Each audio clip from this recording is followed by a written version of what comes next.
sa inyong lahat. Nandito na naman po ang inyong lingkod at muli tayong magbabahagi ng video dito sa ating channel. Ito ay tungkol dito sa speech ni Senator Robin Padilla kaugnay dito sa impeachment trial na ginagawa kay VP Sara Duterte, na kung saan niya ay ang tumatayong presiding officer ay si Chis Escudero, na kababayan din na isang Bicolano ni Senator Robin Padilla. At dito sa, kaya ko ito binabahagi sa inyo ang video na ito ay mukhang may hindi ko ma-get nung una kung bakit sinasabi ito ni Robin Padilla, sa kabila na ang nakaupong Senate President ay si Win Gatchalian. Akala ko nga ay si Win Gatchalian ang magiging presiding officer dahil siya ang Senate President. Nung hindi ko pa alam na nagkaroon pala sila ng botohan, na kung saan ay 21 senators ang bumoto at 13-8 ang lumabas na bilang. At yun nga, pabor sa majority, na kung saan ay ninominate ito ni Senator Ping Lacson, itong si Chis Escudero, na siya ngayong umupong presiding officer ng impeachment trial na ito na ginawa sa ating VP Presidente. So meron tayong meron tayong video na kung saan ay nagsasalita si Robin Padilla. Panoorin natin itong video na ito. Will the gentleman explain his vote? Opo. The gentleman may proceed. You have 2 minutes, sir. Maraming salamat po, Ginoong Punong Tagapamahala. Mga mahal kong kasama, sa loob po ng 4 na taon na ako po ay ibinoto ng ating mga kababayan at nagsilbing senador, ako po ay naging tagapangulo ng komite ng Constitutional Amendments. At tuwing meron pong pagdinig, ang lagi po naming pinapatawag ay yung mga sumulat ng konstitusyon, bilang sila po ang nakakaalam kung ano ang puso, ang diwa ng konstitusyon. Malinaw po na kung meron tayong pakikinggan ay yung creator. Hindi po ba? Tayo naman po lahat ay naniniwala sa Panginoong Diyos, kaya tayo po ay naniniwala sa salitang creator, tagapaglikha. At ang lumikha po ng konstitusyon ay itong mga taong nabanggit sa ipinamahagi ng ating mahal na Senadora Cayetano. Malinaw po dito, nasabi na po sa English ito. Mainam po ay sabihin po natin sa Tagalog upang mas maintindihan po ng ating mga kababayan. Sa mga binabanggit na ito ni Senator Robin Padilla ay may ibig siyang tukuyin dito, kasi nga sinasabi niya na kung tayo naniniwala tayo sa creator, at alam niya, hinalimbawa niya rito yung creator na yung Panginoon Pero yung ang ibinabahagi kasi niya na ito ay tungkol sa constitution nito, na kung saan ay siyempre respeto sa lumikha nito o bumuo ng konstitusyon. At may mga rules o nakasaad dito, yung mga batas na dapat sundin. At mukhang lumihis siguro dito yung kanyang mga kasamahan sa Senado, at mukhang hindi siguro nasunod ito. At ang tinitingnan ko rito ang gulo ay yung pag-upo ng presiding officer, na walang iba kundi si Chis Escudero, na kung saan ay may nakaupong Senate President pero hindi siya ginawang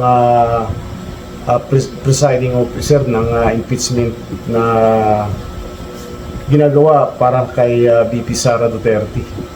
So ito yung yung kung inyo pong papakinggan ang binabanggit na ito ni Robin Padilla kaugnay dito sa kanyang speech na ito na talagang makukuha mo kung ano ibig niyang tukuyin. So ituloy natin yung panonood sa Bingi po ako ng tulong sa Google kasi legal terms po ito. Hindi naman po ako nagtapos sa UP, hindi rin po ako nagtapos sa Ateneo, nagtapos po ako ng criminology at UP rin sa University of Prison. What? Ang sabi po dito, sa Tagalog po Ginoong Presiding Officer, eksakto ko itong hinihain dahil nagkaroon tayo ng pagkakaiba pagdating sa punong maestrado ng Korte Suprema. Ngunit sa paglilinaw na iyon, na sa lahat ng ibang mga kaso ay ang Pangulo ng Senado ang mamumuno. Kaya binabawi ko ang nasabing susug.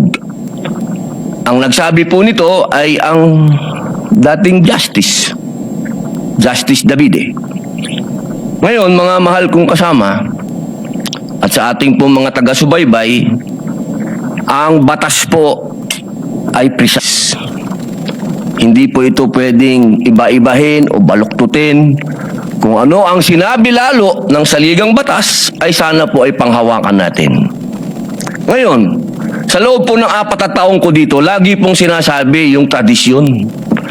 Minsan, yung rules na yan, nawawala yan Ilang beses na ako naguluhan dito dahil, teka, sundin natin yung tradisyon kaysa yung rules.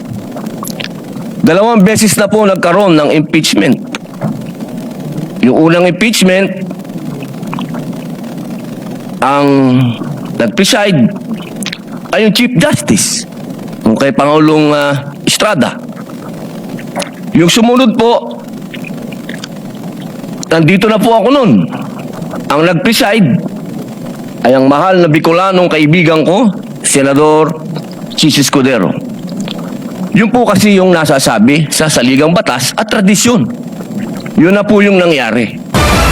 So yung ganitong sistema kasi kapag pinaiira lang tradisyon, minsan nalilihis na yung natin yung nasa posisyon kasi siyempre ang susundin nila yung tradisyon at napakahirap kapag ganun ang sitwasyon minsan nasasanay na lang at yung mga dapat sundin ng mga rules ay ng dahilan kaya binibend. Kaya nga wala ring kwenta yung batas kapag ang tradisyon ang nasusunod. So napakahirap at dahil lang sa tradisyon na yan kasi ganun tayong mga Pilipino, mahilig tayong tumingin sa mga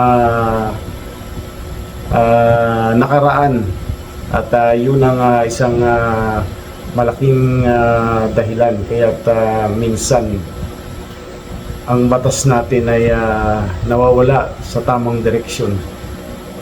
Yun ay opinion ko lamang po. Ngayon, gusto ko pong tanungin yung mga kasama ko sa majority. Personal na tanong po ito. Nung hinihikayat po akong sumama sa majority, isa lang ang sinabi ko. Kung si Senator Chis Escudero, ang kababayan kong Bicolano, ang gagawin yung Senate President, lilipat ako sa inyo. Ang hindi ko maintindihan, bakit ngayon pinipilit natin na ang ating presiding officer si Chis Escudero? Ba't hindi natin siya ginawang Senate President nun? Yun lang po ang tanong ko. Maraming salamat. Di ba? bumalik si Senator Robin Padilla doon kay Chis Escudero dahil siyempre bakit nga ba si Chis Escudero ang nakapupong presiding officer samantalang may Senate President, nandiyan naman si Win Gatchalian. At ang nakapagtataka niyan, bakit nagkaroon pa ng ganyan samantalang pwede namang si Win Gatchalian na lang ang presiding officer. So yun lamang po, at kung nais mong magpahayag ng iyong opinion, komento, reaction kaugnay dito sa ating ibinahaging video, mag-comment lang sa comment section. At maraming salamat sa patuloy niyong panonood ng ating mga video dito sa atin.